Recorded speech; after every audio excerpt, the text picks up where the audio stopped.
पहले के वीडियो में हम आपको अटॉर्नी जनरल और अनुच्छेद 79, 80, 81 तक बता दिए थे, यानी संसद, राज्यसभा, लोकसभा बता दिए थे। अब आगे 82 के बारे में बताते हैं। अनुच्छेद 82, 82 में क्या कहा गया है? तो देखिए, लोकसभा में हम आपको बताएं वर्तमान में 545 लोग हैं और राज्यसभा में 245 लोग हैं। ये लोग का चुनाव कैसे होता है, मतलब कि कितने सांसद होने चाहिए, इसकी चर्चा अनुच्छेद 82 में कहा गया है। कहा गया है कि 10 लाख की आबादी पर एक प्रतिनिधि करने वाला चाहिए, यानी एक सांसद 10 लाख की जनसंख्या के ऊपर वह व्यक्ति होता है। इसीलिए सांसदों की वैल्यू बहुत ज्यादा होती है। एक सांसद की वैल्यू 10 लाख जनता के बराबर होती है। इसलिए सांसद एमपी वगैरह कहीं बढ़ जाता है तो पुलिस उलिस सब बढ़ जाती है उसकी। तो ये 10 लाख की आबादी पर एक सांसद का निर्वाचन प्रावधान किया गया है। लेकिन आपके मन में एक सवाल आएगा, ये 10 लाख की जनसंख्या जो होती है ये किस वर्ष की जनसंख्या पर आधारित होनी चाहिए? जैसे मान लिया कि कोई शहर होगा जिसकी जनसंख्या 9.5 लाख थी, तो वहां तो कोई सांसद देने का प्रावधान नहीं होगा, क्योंकि 10 लाख की आबादी पर एक सांसद का चुनाव करना है। तो 9.5 लाख अगर उस शहर की आबादी 2011 में होगी, तो बताइए 2021 जो आएगा, क्या उसकी जनसंख्या 9.5 लाख ही होगी? उसकी तो बढ़ जाएगी। भारत वाले जनसंख्या बढ़ाने में तो सबसे आगे रहते हैं सब। तो ये 9.5 लाख से तो वो कंफर्म है कि 10 लाख पार हो जाएगी, तो फिर वहां भी एक सीटें बढ़ेंगी। लेकिन आप देखेंगे तो ये सीटें नहीं बढ़ रही हैं। तो समझिए क्या बात है कि हर 10 वर्ष पर जनगणना करिएगा, उसके बाद सीटों को बढ़ाइएगा, घटाइएगा, तो एक इसमें खर्च आएगा। दूसरा, सीटों की संख्या बढ़ा देंगे तो संसद भवन छोटा पड़ जाएगा। तो ये सबको देखते हुए, कुछ दुविधाओं को देखते हुए संविधान में एक संशोधन किया गया, जो 84वां संशोधन था। यह 84वां संशोधन 2002 में किया गया और कहा गया कि जो लोकसभा और राज्यसभा की सीटें हैं, ये 1971 की जो जनगणना है उसी पर आधारित रहने दीजिए, अभी मत बढ़ाइए। इसको बढ़ाइएगा 2026 के बाद, अर्थात लोकसभा और राज्यसभा इस सब की सीटें कब तक नहीं बढ़ेंगी? तो 2026 तक नहीं बढ़ाई जाएंगी। 2026 के बाद जब ये बढ़ाई जाएंगी तो ये 2001 की जनगणना पर आधारित हो जाएंगी। अब आप कहिएगा 2026 के बाद बढ़ाएंगी तो 2021 पे न होना चाहिए, तो नहीं, चूंकि यह संशोधन 2002 में हुआ था और इस संशोधन के जस्ट पहले 2001 की जनगणना आधारित थी, इसलिए कहा गया कि सीटों में परिवर्तन 2026 तक नहीं किया जाएगा, और जब किया जाएगा तो उसके बाद यह 2001 पर आधारित हो जाएगी। 10 लाख की आबादी पर एक सांसद का प्रावधान है। वर्तमान परिसीमन आधारित है किस पर? 1971 की जनगणना पर। हालांकि अनुच्छेद 82 क्या कहता है कि प्रत्येक जनगणना यानी हर 10-10 साल पर आपको क्या करना है? सीटों में समायोजन यानी कम उलटफेर करते रहना है। तो आप अनुच्छेद 82 समझ गए। अब अनुच्छेद 83 समझिए, 83। सदनों की अवधि हम आपको बताएं, संसद के कितने सदन होते हैं? 2, राज्यसभा और लोकसभा, ये 2 सदन होते हैं। इनकी अवधि क्या होती है? तो लोकसभा की अवधि 5 साल होती है, पूरे लोकसभा की भी अवधि 5 साल होती है, उसमें बैठने वाले की भी अवधि 5 साल होती है। लेकिन अगर वही कर देगा राज्यसभा की अवधि, तो राज्यसभा एक अस्थायी सदन है, इसकी अवधि नहीं होती है, जब जाइएगा इसमें कोई ना कोई आपको मिलेगा। लेकिन राज्यसभा एक अस्थायी सदस्य है, इसके सदन है, इसके सदस्यों की अवधि कहेगा तो 6 वर्ष। तो इस क्वेश्चन पे ध्यान से देखिएगा, कई बार क्वेश्चन पूछता है राज्यसभा की अवधि कितनी होती है, लड़का मार देता है 6 वर्ष। ये राज्यसभा की अवधि नहीं है, ये राज्यसभा के सदस्यों की अवधि है। ऐसा राज्यसभा क्या है? अस्थायी सदन। देखिए, अब अनुच्छेद देख लेते हैं 84। अनुच्छेद 84 में क्या कहा गया? सदस्यों की अर्हता।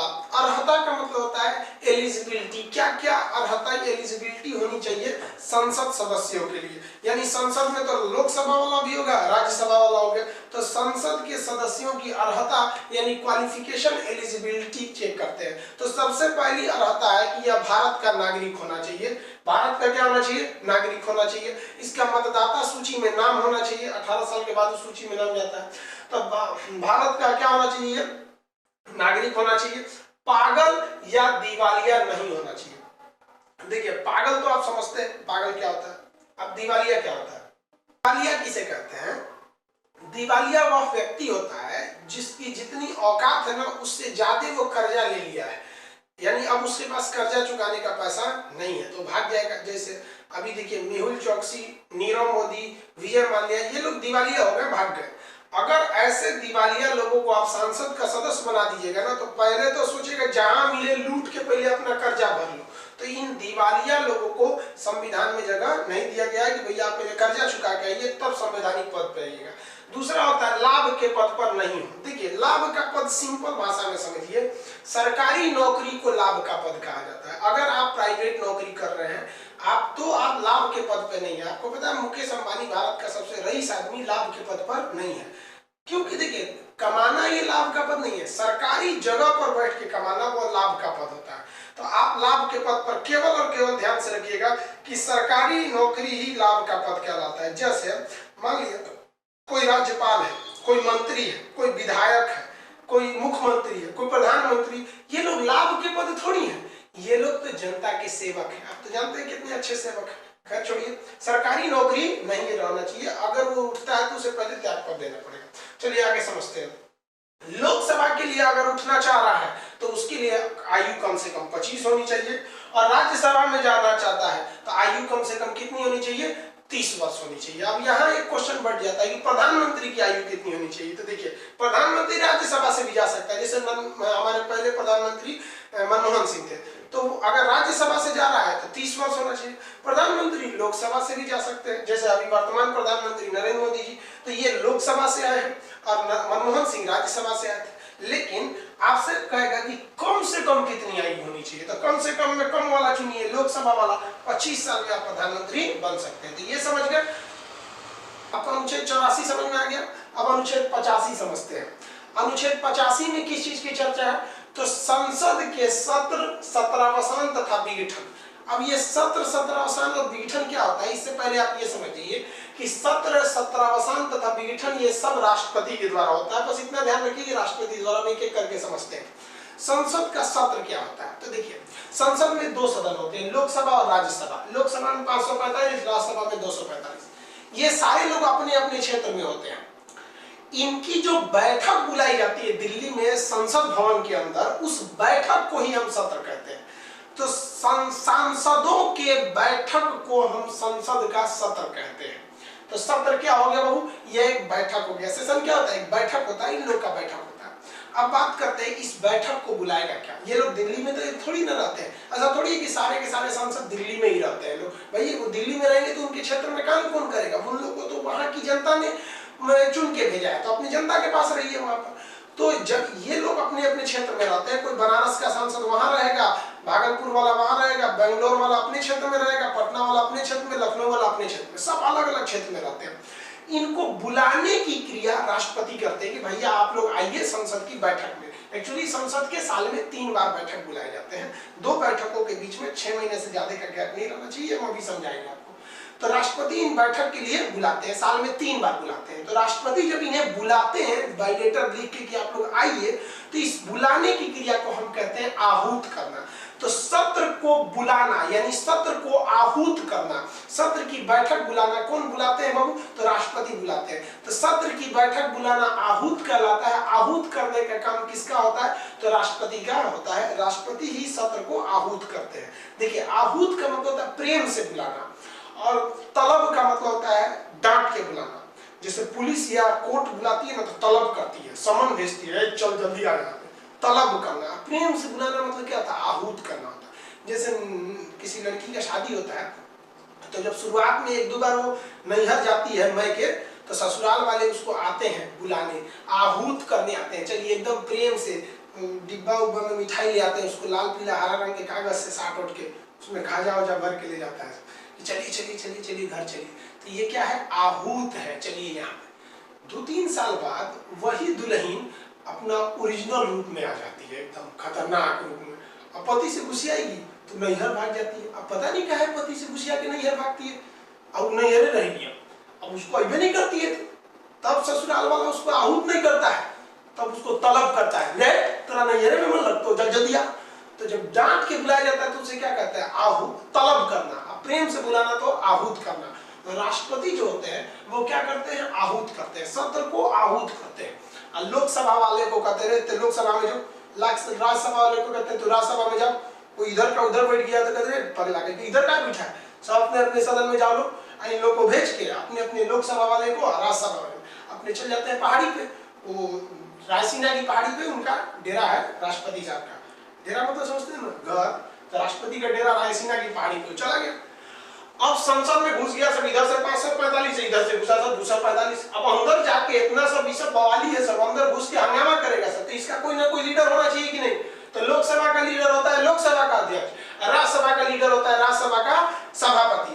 तो राष्ट्रपति अध्यक्ष को कहते हैं कि 545 को तू कंट्रोल करना, और सभापति और राज्यसभा में सभापति को कहते हैं कि 245 को तुम कंट्रोल करके रखना। इधर 545 को अध्यक्ष कंट्रोल करके रखता है। अब ये लोग आते हैं, बैठते हैं और सदन की कार्रवाई चालू होती है। सदन की कार्रवाई चालू करने की जिम्मेदारी राष्ट्रपति की नहीं है। राष्ट्रपति का इतना काम नहीं है कि 545 उधर 245 को हो करेगा, तुम अपने जगह पे जाओ। राष्ट्रपति की एक मर्यादा है, बुलाया चला गया अपना पहाड़ी पे, वहां पे राष्ट्रपति चले। अब संसद के अंदर विधेयक पारित होते हैं, बहस होती है, चर्चा होता है, क्या देश के लिए सही है, क्या गलत है, क्या देश में मामले उठ रहे हैं, क्या नहीं होना चाहिए। अमूमन इसे प्रेम से करना चाहिए, पढ़े लिखे की तरह। लेकिन हमारे देश में ना बहुत ज्यादा तांडव भी होने लगता है, कभी कभी अंदर नारेबाजी होने लगती है, मुर्दाबाद मुर्दाबाद। अब देखे होंगे संसद में राफेल घोटाला पे राफेल जहाज उड़ा रहे थे लोग कागज का बना के, उसी में कोई कुर्ता फाड़ देते हैं सब। कुर्ता में कितना दमे होता है, साइड में पकड़ के फाड़ दिया और वो गारे घूम रहा है इसी संसद में। नौटंकी होने लगता है संसद में, पगला जाता है। अध्यक्ष कहता है पगला करेंगे, शांति से रहो, राष्ट्रपति हमको जिम्मेदारी देके भेजा है। अध्यक्ष कहता है चुप चुप चुप चुप, सभापति कहता है तुम भी बैठ, तुम भी बैठ। नहीं सुनते हैं सब, दोनों घुसिया जाता है। लोकसभा में अध्यक्ष कहता है कि कार्रवाई को स्थगित करते हैं 2 घंटा के लिए, 2 घंटा बाद आइएगा लोग शांति से। इधर वाला कहता है आप लोग भी 2 घंटा बाद आइएगा। तो कुछ समय के लिए कार्रवाई को रोक देना सदन का स्थगित कहलाता है, स्थगन या स्थगित करना। समझ गया? ये स्थगन कुछ घंटे के लिए भी होता है, कुछ दिन के लिए भी हो सकता है, 1 दिन के लिए स्थगित कर सकता है। समझा गया कि नहीं आ गया आप लोग? समझा गया? तो स्थगित करने का काम किसका होता है? लोकसभा में स्थगन का काम अध्यक्ष और राज्यसभा में स्थगन का काम सभापति। कि राष्ट्रपति आएगा रायसीना की पहाड़ी से स्थगित करने के लिए, उसको हल्ला थोड़ी सुनाई देगा उतना देर तक। वहां पे तो हल्ला होता है तो इधर अध्यक्ष इधर सभापति स्थगित कर देता है। देखिए, अगर कुछ समय के लिए स्थगित करेगा 1-2 घंटा के लिए, तो लोकसभा वाले कुछ लोकसभा में बैठे रहता है, 2 घंटा बाद फिर कार्रवाई चलेगा, यहीं बैठो, कुछ खाने पीने चल जाता है सब, नहीं तो कुछ सेंट्रल हॉल में चला जाता है। आपको बता दिए संसद के अंदर वाला क्या कहलाता है, सेंट्रल हॉल, तो कुछ सेंट्रल हॉल में चला जाता है सर। फिर 2 घंटा 3 घंटा बाद कार्रवाई चालू होगी तो फिर आके हंगामा करेगा सर। तो ये संसद का स्थगन हो गया। समझा गया आप लोगों को? संसद को क्या स्थगित करने का काम, सत्र को स्थगित करने का काम, संसद को नहीं। अब समझते हैं सत्रावसान क्या होता है। राष्ट्रपति ने तो सत्र को आहूत किया था, आहूत जब किया तो उसने अध्यक्ष और इधर सभापति को दे दिया कि भैया आप लोग इस संसद की कार्रवाई को देखिए, अपने हिसाब से कार्रवाई कीजिए। जब ये संसद का 8 दिन 10 दिन 20 दिन चलने वाला जो सत्र है, ये सत्र चल गया, अब इन्हें वापस भेजना है, तो वापस भेजने का काम राष्ट्रपति करते हैं कि भैया जो जिस क्षेत्र का सांसद है वहां चला जाए वापस अपने अपने यहाँ। तो वो लोग चले जाते हैं, वापस चले गए, तो ये सत्रावसान कहलाता है। तो बुलाना आहूत और भेज देना सत्रावसान, और इसके बीच का सारा जिम्मेदारी अध्यक्ष और सभापति की रहती है यहाँ पर। तो कहेगा सत्र को समाप्त करना, क्या कहलाएगा? सत्रावसान कहलाएगा। समझ गया? कौन करते हैं सत्रावसान? राष्ट्रपति। सत्र बुलाना आहूत कहलाता है, ये भी कौन करेंगे? राष्ट्रपति। लेकिन संसद के सत्र के दौरान हंगामा होगा तो स्थगित कौन करेंगे? अध्यक्ष और उपाध्यक्ष। स्थगित कुछ समय के लिए होता है, जबकि सत्रावसान साफ। अब अगले सत्र में आइएगा 2-3 महीना बाद जब सत्र बुलाया जाएगा तब। सत्र साल में 3 बार होता है, अब वो सत्र में हम लोग उसको समझेंगे। समझ आ गया होगा आप लोग को? किसी को दिक्कत नहीं? अब समझते हैं अगला, ये बड़ा टिपिकल होता है, विघटन या भंग क्या होता है। देखिए, विघटन या भंग केवल लोकसभा को किया जा सकता है, राज्यसभा को नहीं। कैसे? समझिए ध्यान से। राज्यसभा में 245 जो लोग हैं उनका चुनाव एक ही बार में नहीं हो जाता है। इन 245 को 3 टुकड़ा में तोड़ दिया जाता है। एक बार इनका चुनाव होगा, फिर 2 साल बाद इनका होगा, फिर अगले 2 साल बाद इनका होगा, फिर 2 साल बाद जब तक इनका कार्यकाल पूरा हो चुका रहेगा। तो इसमें कई पार्ट में चुनाव होता है, जबकि इसमें चुनाव एक ही बार में होता है। इसमें कहा गया है कि लोकसभा में 545 में कम से कम आधी से ज्यादा सीट किसी एक पार्टी को रहना चाहिए। तो 545 का आधा करेंगे तो 272 आएगा, 273 सीट हो जाती है। तो लोकसभा में सरकार चलाने के लिए आपके पास कम से कम 273 सीटों का होना जरूरी है। कितने सीटें चाहिए? वो 273 सीटों का होना जरूरी है। किसमें? तो लोकसभा में। जिस पार्टी के पास 273 सीट है उसको कोई टेंशन नहीं है। जैसे बीजेपी के पास अभी 303 सीटें हैं, तो 273 सीट रहना चाहिए। लेकिन अगर 273 से घट गया तो राष्ट्रपति कहते हैं अब आप में वो योग्यता नहीं है कि आप लोकसभा को चला सके, क्योंकि लोकसभा में चलाने के लिए आपको आधे से ज्यादा सीट चाहिए। अब जैसे मान लीजिए बीजेपी के पास 303 सीट है, अब इसमें मान लीजिए 50 लोगों ने इस्तीफा दे दिया, अब 303 में 50 से इस्तीफा दे दिया तो 253 हो जाएंगे सर, तो बहुमत तो खो दिए वो। बहुमत मतलब आधे से ज्यादा बहुमत खो दिए। जैसे बहुमत खो देते हैं तो ये बहुमत कहां खो सकते हैं? लोकसभा में। तो केवल लोकसभा को भंग किया जा सकता है। कब? जब राष्ट्रपति, देखिए, केवल लोकसभा को बहुमत खो देने पर राष्ट्रपति द्वारा विघटित या भंग किया जा सकता है। ये कभी भी राज्यसभा को भंग नहीं किया जा सकता है। तो ये आप समझ गए। संसद की बैठक को क्या कहते हैं? सत्र। बुलाना, आहूत। आहूत कौन करेंगे? राष्ट्रपति। कार्यवाही को देखभाल करने का काम अध्यक्ष और उधर सभापति। अगर हंगामा होगा तो स्थगित करने का काम, कार्रवाई स्थगित इधर लोकसभा में लोकसभा का अध्यक्ष, राज्यसभा में राज्यसभा का सभापति। कार्रवाई पूरी होने के बाद सत्रावसान करने का काम राष्ट्रपति को होता है। यदि 5 साल के बीच में लोकसभा कभी भी अपना बहुमत खो दे तो बहुमत खोने पर राष्ट्रपति क्या कर देते हैं? लोकसभा को भंग या विघटित कर देते हैं। केवल लोकसभा भंग होता है, राज्यसभा नहीं होता है। अब बात करते हैं संसद के सत्र के। संसद के कितने सत्र होते हैं? 3। बजट सत्र, मानसून सत्र, शीतकालीन सत्र। इन सत्र को देखते हैं। चलिए, जब तक इसका एक स्क्रीनशॉट लीजिए। संसद के सत्र के बारे में हम लोग देखते हैं। संसद के वर्ष में 3 बार सत्र होते हैं। 3 सत्र होते हैं संसद के, बजट सत्र, मानसून सत्र, शीतकालीन सत्र। इन किन्हीं 2 सत्रों के बीच में अधिकतम 6 महीने का गैप हो सकता है, यानी वर्ष में कम से कम तो 2 सत्र बुलाना अनिवार्य है। हालांकि देखेंगे रियल में सत्रों के बीच में 6 महीने का गैप नहीं होता है, लेकिन कितना कोई भी मुसीबत आ जाए, आपको 2 सत्र के बीच अधिकतम कितना अंतराल रख सकते हैं आप? 6 महीने, इससे ज्यादा अंतराल नहीं रख सकते। एक साल में 3 सत्र होते हैं, किन्हीं 2 सत्रों के बीच 6 महीने का अंतराल हो सकता है। सबसे पहला सत्र देखते हैं बजट सत्र। ये कब आता है? फरवरी से मई के बीच में। ये सबसे बड़ा सत्र होता है, फरवरी से मई के बीच वाला सत्र। अब आप देखिएगा ध्यान से, ये सत्र फरवरी में शुरू हुआ था, बजट पारित हुआ था। बजट पारित करने के बाद होली वगैरह का समय आया, होली मिलन समारोह हुआ, उसके बाद से कोरोना घुस गया। अभी ये सत्र को कोरोना मार दिया, बहुत ज्यादा काम नहीं हो पाया। अभी देखिए ये सत्र कहां तक जा रहा है। अभी कोरोना, भगवान करे जल्दी से सही हो जाए, अभी जुलाई, ये मानसून सत्र तक सब कुछ सही हो जाए, लेकिन कोरोना ने पूरी दुनिया को रोक के रखा।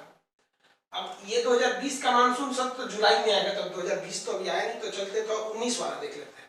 याद करिए 2019 का मानसून सत्र यही जुलाई अगस्त का महीना था, जब संसद में बैठ के मानसून सत्र में धारा 370 खत्म कर दी गई थी।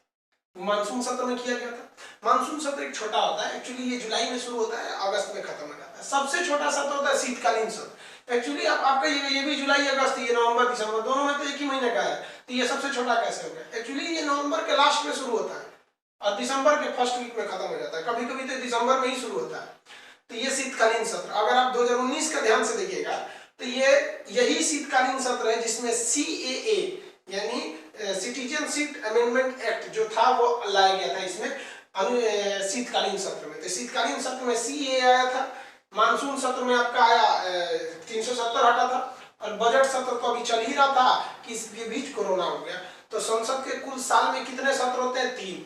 अगर रियल में देखिएगा तो ये मई में खत्म हुआ, 1 महीना गैप दीजिएगा, जून, फिर जुलाई में चालू हो जाएगा। ये अगस्त में खत्म होगा, 2 महीना गैप दीजिए, सितंबर, अक्टूबर, नवंबर में फिर ये चालू हो जाएगा। तो ज्यादा गैप नहीं होता, लेकिन संविधान वालों को तो संविधान बनाना था हर एक एस्पेक्ट्स को ध्यान में रखकर, इसलिए उन्होंने कहा 2 सत्रों के बीच अधिकतम 6 महीने से ज्यादा गैप नहीं हो सकता। समझ में आ गया आप लोग को? ये सत्र 17 आसान समझ में होंगे। किसका स्क्रीनशॉट ले लीजिए, फिर नेक्स्ट वीडियो में समझेंगे।